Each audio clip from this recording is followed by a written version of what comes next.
Greetings, one and all, and welcome back to From the Depths with me, Lathrix, and of course, welcome to hopefully this fairly brief Cram Cannon tutorial, building a standard Cram Cannon from scratch, both in the form of a turret and in the form of a standalone weapon. So in this video, I'm going to try my best to teach the very basics of setting up a functional Cram Cannon, how we should do it to maximise our damage output, and a few tips and tricks along the way. I'm also going to be setting up a multi-cannon turret to show how that's set up as well, because a lot of people seem to have trouble with making all of the firing pieces work when they're attached to a turret. So this turret over here, which was here just for looks, which is the Bertha, which is one of the prefabs, I am going to very quickly remove.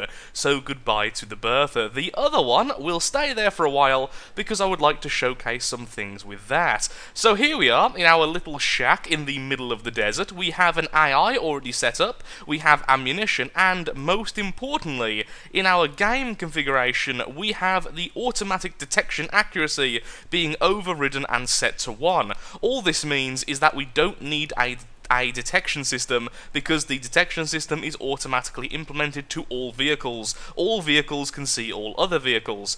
And in this case, our little shack can see everything. On the platform in which we just removed the Bertha, we are now going to make a stationary Cram Cannon, one which is not attached to a turret. The reason being is it's generally more space efficient to build a stationary Cram Cannon, and that's the biggest bonus to doing so, although honestly the only bonus you're going to get, and it's also a lot easier to show off all the different parts as I place them on a flat surface. So, to start off with, we need to add the firing piece, the main section of the entire weapon, and we'll put that right on the edge. Probably not the best place to put it, honestly, since it's going to be incredibly vulnerable, but we could always armor it up later. Again, all of this is just to showcase things a little bit easier. The next thing we're going to add are the 6-way connectors, and as you can imagine, they do exactly what you would think. They connect one part to the next within the cannon, although certain parts will connect to only specific sections, so please bear that in mind. Now we've added our line of connectors, we are going to add some autoloaders. The autoloaders are absolutely essential if you wish to make an efficient design. Although technically speaking they are not necessary, if you do not use them, the design will never be quite as good as it could possibly be. So the autoloader will attach directly onto the 6-way connector. I would also highly recommend using the manual orientation rather than the automatic orientation, because this tends to mess things up. If you use the manual orientation, it's pretty simple to figure out how to place them. As you can see, there are two types of, what would you call these? There are two types of connection points or pegs. I don't know which one would be more accurate here, but either way they are connection points. A more flattened out section, as you can see on the right hand side, the left hand side, and on the bottom, and then if we move around, the more sharpened points on the top, the right, and the left. And they are very important to figure out how you're going to place these efficiently. The more rounded off or flattened pegs will connect to the 6-way connector and the main gun itself. The more sharpened pegs or connection points will be what connects to this item, so things like the ammunition and the pellets. As you can see, all of these sections we're now going over have the sharpened peg to indicate you can place them anywhere along there. So what we're going to do is this. Once again, the flattened section going to the 6-way connector, and they are all like so. So what the autoloaders will do is make blocks attached to them more efficient. As you can see on the high explosive pellets, connect to autoloaders for a significant increase in packing rate. The same is true for ammunition boxes. If you connect ammo boxes to the autoloaders, it will increase the maximum fire rate of your gun, which is pretty darn good. Before I forget, it is important to note that the autoloaders will share blocks, in that if I put this ammo box here, both of these autoloaders are affecting it and giving us a bonus. So right now we have just one ammo box on the top here, only being used by a single cannon autoloader, and the overall reload time is 1.14. If I were to add it here instead, it would be at 1 second exactly, which means having this shared is far more effective. So what I'm going to do is just continue to place these along like this, and then I'll be right back so we can talk about the next few parts. Now that we've added our ammunition boxes and our main cannon section, we are going to start adding some barrels. The 3 barrel types we are going to use in this demonstration will be the motor-driven barrel, the elevation barrel, and the regular barrel. Each of these have their own effect on how the gun can fire. The motor-driven barrel, if we put some of these down first, as we can see, are keeping the elevation firing arc very, very stable, at 45 degrees for the elevation, and 45 degrees for the horizontal firing arc as well. The elevation barrel, on the other hand, does what you might expect. It focuses only on elevation, and because of this, it makes the horizontal firing arc become less and less and less, which isn't really what you want unless you're after a very specific type of turret. For instance, if you're actually on a turret which can control the horizontal movement, having it so the elevation is the focus isn't the worst thing in the world, but for a stationary gun, it really isn't what we currently want. The regular barrels are going to be used because A, they're cheaper than both the motor and the elevation, which of course is very, very nice, but mostly because they do increase the accuracy more so than any of the other barrel types. However, they do also reduce the firing arc. So right now, because we have so many regular barrels and we have so few motor-driven barrels, the elevation is now down to 22.5. So I'm going to replace one of these regular barrels, and then it's back to 45 and 45. I will be putting a single elevation on the end, because this way we have a very high elevation arc and a decent horizontal. This is normally the type of build I end up going for. The recoil suppression would only be used on a vehicle which is actually affected by recoil. Right now we are in a building, so we have no use for it at all. The flash and the bomb shoot are also very unique, especially when it comes to the bomb shoot, neither of which we have any use for here, so I'm not really going to spend any time explaining them. There we are, so let's fire the gun. Incoming loud noise. So there we are. We have what looks like a javelin, to be perfectly honest. It has 3.84 armor piercing, it's very slow, and has a kinetic value of 72, which, for those who don't know, is absolutely nothing when it comes to From the Depths. Incoming loud noise again. However, it's fairly fast shooting. Now, the Cram cannon doesn't really benefit too much from extremely fast shooting guns. It's more of a mortar style of gun, focusing on very large shells and very powerful single hits. So, how do we change that? How do we make it so this gun is shooting stronger shells? To start off with, we are going to add the gauge increases. Now, these are non-explosive and have quite a high health volume. In fact, if we have a quick look-see, I believe they are almost akin to regular metal. Not quite at that level, but very close. So a lot of people end up designing with the gauge increases actually on the outside of the turret, because they are essentially extra armor. There's really very little difference between this and an armor shell. So now, as we can see, the shell diameter has gone up to 873mm. Which is not the biggest Cram cannon in the world, but certainly not the smallest. However, for the sake of this demonstration, and the fact I like huge explosions, we are going to continue to increase this until it hits the maximum. Here we are, a few moments later, we now have the maximum gauge of 2000mm, and we are going to fire the shell again. And there it is. And honestly, even if we just left it as it is right now, this cannon would do a lot of damage. It's 8,623 kinetic damage. If that hits anything, it's going to pack quite a punch. But we can do far better. So right now, the reload time is all the way up to 17.75 seconds. So that is probably something we should work on, but since we're not really making this to be active in fighting, we're just going to leave it. So next, we are going to make it so our gun fires shells which are actually worth something, rather than just kinetic value. And because of this, we are going to use purely high explosive, although I will explain the others briefly. The fragmentation pellets, which I find to be one of the least effective with the Cram cannon, but a lot of people tell me they have a lot of use out of this using the fusing box, which we will get onto in a little while, simply packs the shell full of little fragmentation pellets. When the shell hits, the fragmentation pellets go out of the shell, wreaking havoc to a lot of fairly vulnerable targets. The high explosive pellets do exactly what you would think. They add explosive value to the shells, so when they hit, they detonate, doing damage to an area. The hardener pellets increase the armor penetration. With a combination of the fusing box, the high explosive, and the hardener pellets, you can have shells which go inside of the enemy, then detonate. But we won't really get onto that too much today, although I will briefly explain it when I get to the fusing box. The EMP simply adds an EMP material to the shell, so when it hits, it will cause a brief EMP pulse, which is rather fantastic. Electromagnetic pulse.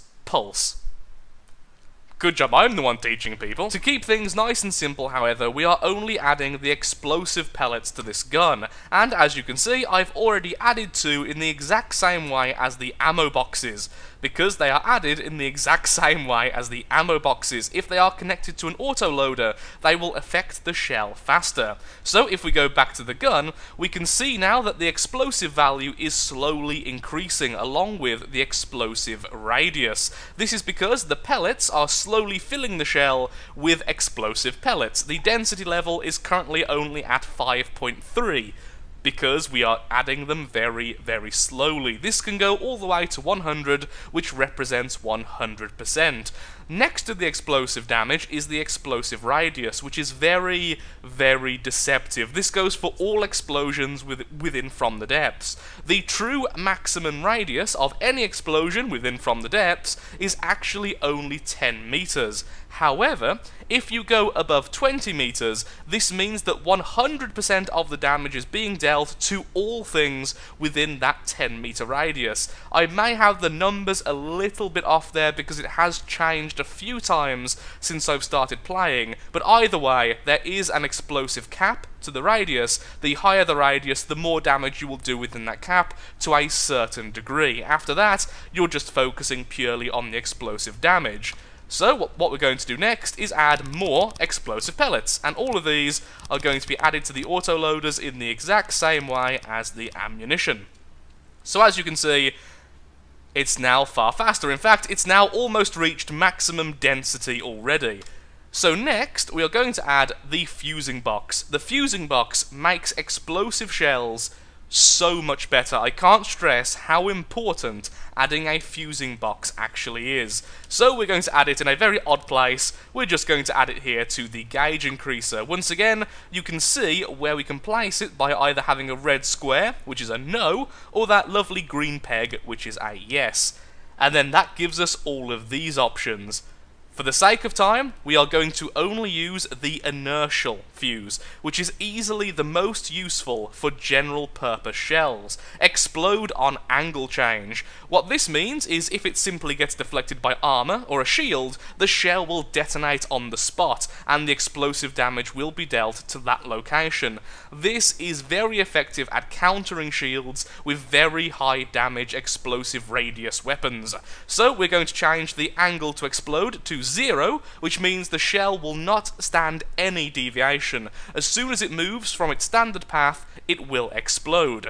So there we are. Now, if we go back to here, we should see that the density is being taken up by the fuse. The fuse itself does take up a small amount of density within the shell. Yet there it is, shell diameter 2000, muzzle velocity 238 meters per second, 1% of the shell is taken up by fuses. So technically speaking, the fuse does make the shell a little bit weaker, but because of how effective this bonus is, it's really, really worth it. Now, for testing purposes, I've just spawned in a Scarab from the Steel Empire. This is one of the tanks available in the Ashes of the Empire campaign. It has heavy armor pretty much all around it, and it even has shielding. It's a very, very hard to kill vehicle. However, we are using a maximum gauge explosive damage Cram cannon, so let's see just how effective it can actually be. Incoming loud noise, you have been warned. There's the shell being released. As you can see, it's absolutely huge, and it's hitting the side and destroying a very, very large section of it. And the side has been completely removed, and that was made out of heavy armor. Against enemies like this, adding armor penetration, kinetic value, or even fragment would be a little bit more effective. Explosive damage guns are probably the best general purpose weapon.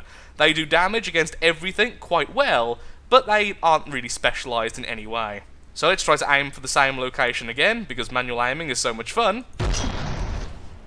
And there we go, hitting the side, this time actually killing the vehicle. The explosion knocked off the turret, and the damage was then directed inside, and as you can see, it's completely hollowed it out. So 2 shots, and we've killed one of the harder to kill tanks in the Ashes of the Empire.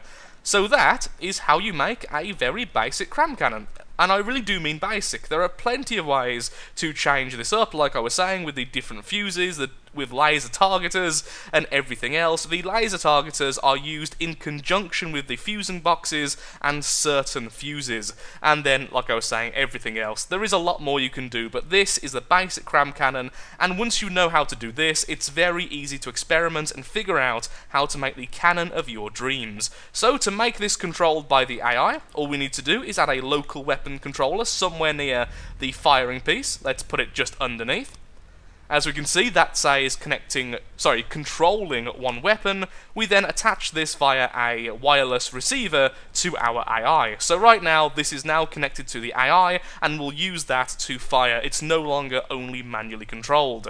Please remember to use a failsafe. Failsafes are incredibly important so that you don't end up shooting your own ship. Having this to maximum tends to be the best. Now, originally, I was going to build my own turret from scratch just to showcase how to build a turret with multiple firing pieces, incoming loud noise.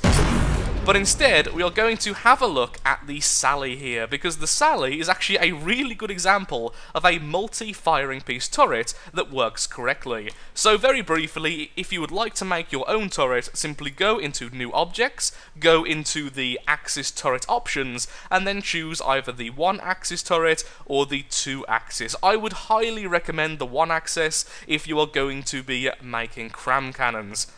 You simply place them down somewhere on your vehicle, and then you are automatically in build mode with that turret. To go out of that, you simply press the left bracket, or the right bracket to get back into it. So there we are. Now here we are with the Sally. We can see how we build this. So down here at the bottom, as you can see, we have the turret section itself.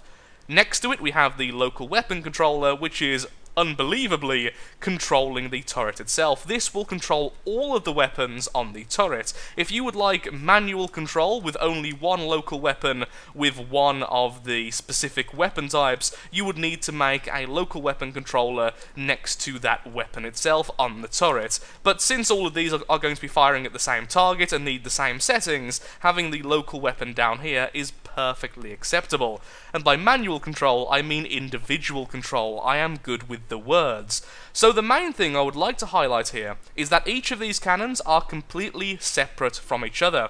If you mix them, they will not work correctly. So if these connectors were to actually connect to each other and then connect to all of the different firing pieces, one firing piece will become dominant and the other two will not receive the full benefits of all the different items. Essentially, they don't share. So what you need to do is ensure that each of these are completely separate from each other. So although we do have the explosive pellets here touching, because they don't actually connect these two together, that's perfectly fine. So what's happening is that this isn't connecting to this and this. Most likely, they've placed this in such a way that it's not actually holding both anyway. And even if they have, again, it doesn't actually connect the two guns together. So no major problems there.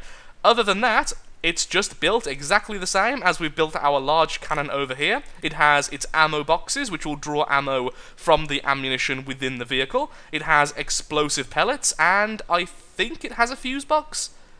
It might not have a fuse box. Okay, so this one isn't actually fused, probably because the shells are so small they didn't want to sacrifice any damage of them. But either way, it's just as simple as that. So the Cram cannon is a great cannon for beginners. It's very effective in a lot of circumstance, but it has a weakness against very fast-moving targets or very unpredictable targets. So I really hope I've helped out.